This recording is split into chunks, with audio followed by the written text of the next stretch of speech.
శ్వేత గారు, మీకోసం ఇల్లంతా వెతుకుతున్నాను. నా కోసమా? ఎందుకు నీలిమా? చూసారు కదండి నా పరిస్థితి. మా ఆయనను చూసుకుంటూ ఇల్లు గడపాలి. నాకేదైనా జాబ్ చూసి పెట్టగలరా? జాబా? ఏం చదువుకున్నావు నువ్వు? నేను ఇంటర్ వరకే చదివానండి. అవునా? డిగ్రీ లేదా? ఏ పనైనా చేస్తాను, ప్లీజ్ శ్వేత గారు.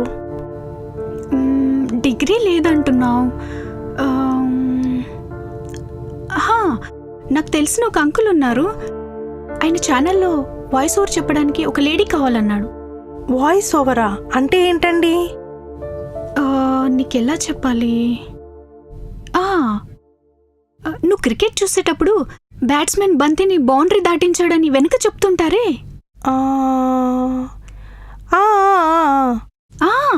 యూట్యూబ్లో న్యూస్ చెప్పేటప్పుడు ఫోటోలు వేసి వెనకాల మాట్లాడుతుంటారే. చూశాను. అదే నువ్వు చెప్పాలి. కంగారు పడకు, స్క్రిప్ట్ అంతా తెలుగులోనే ఉంటుంది. చాలా థ్యాంక్స్ శ్వేత గారు. It's okay.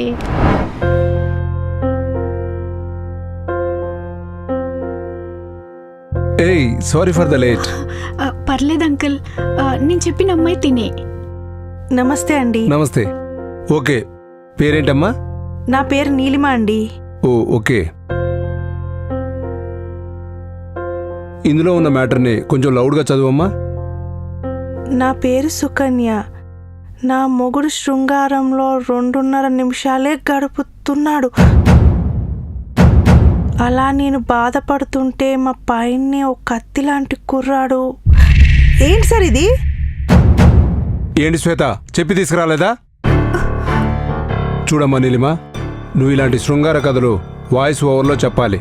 ఇవి చదివేటప్పుడు ఆ శృంగారంలో ఉన్న ఘాటుని మత్తుగా చెప్పాలి.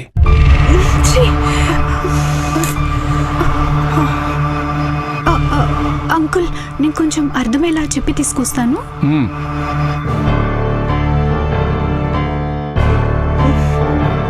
శ్వేత గారు, ఏంటా మాటలు? అవి నేను ఎలా చెప్పగలను? చూడు నీలిమా, నువ్వున్న సిచ్యువేషన్లో నీకు డబ్బు చాలా అవసరం. ఏ మాటలైతే ఏంటి, నీ ఫేస్ కనపడదుగా, వాయిసే కదా. ఆలోచించు ఒకసారి.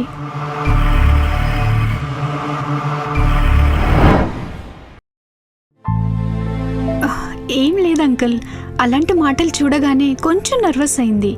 తను చేస్తుంది. షూరా? షూర్ అంకుల్, నేను చెప్తున్నాను కదా. ఓకే, తన వాయిస్ కూడా బాగుంది. మరి అగ్రిమెంట్ చేసుకుందామా?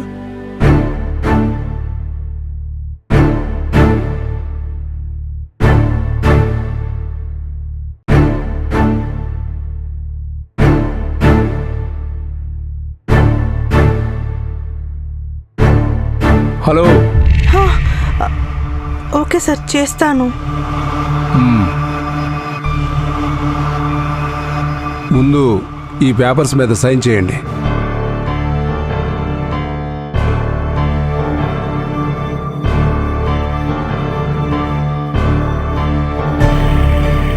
Okay uncle, thank you. మేము ఇంకా బయలుదేరుతాం. ఒక్క నిమిషం నీలిమా, మీరు కొంచెం బయట వెయిట్ చేయండి. నేను శ్వేతతో మాట్లాడేది ఉంది, మాట్లాడి పంపిస్తాను.